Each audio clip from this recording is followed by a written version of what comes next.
ভারতবর্ষের সংবিধান রক্ষায় সিপিআইএম লড়ছেই লড়বে। ৭৯তম স্বাধীনতা দিবস জিন্দাবাদ, ইনকিলাব জিন্দাবাদ। প্রিয় মাতৃভূমি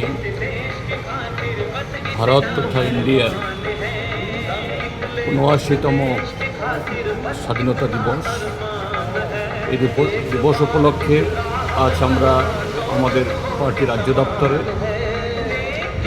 আমাদের জাতীয় পতাকা উত্তোলন করার মধ্য দিয়ে আমাদের পার্টি রাজ্য কমিটি তথা পার্টির তরফ থেকে আমাদের জাতীয় পতাকাকে শুধু সম্মান জানান না, তার মধ্য দিয়ে আমাদের এই প্রিয় স্বাধীনতা অর্জনে যে অজস্র আমাদের পূর্বপুরুষরা যারা শহীদ হয়েছেন, আত্মত্যাগ করেছেন, তাদের আমরা স্মরণ করছি।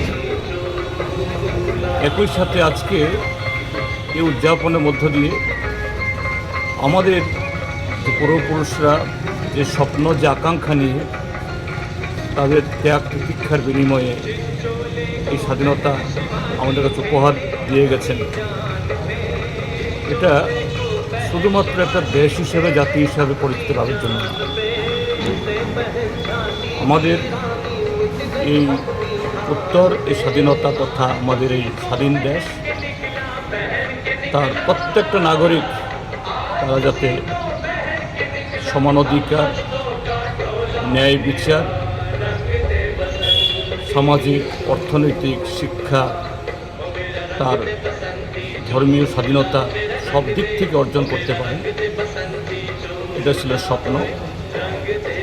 প্রায় ৮ দশক হতে যাচ্ছে আমাদের স্বাধীনতা লাভ, কিন্তু আমরা সে লক্ষ্য পূরণে এখনও অনেক পেছনে রয়ে গেছি।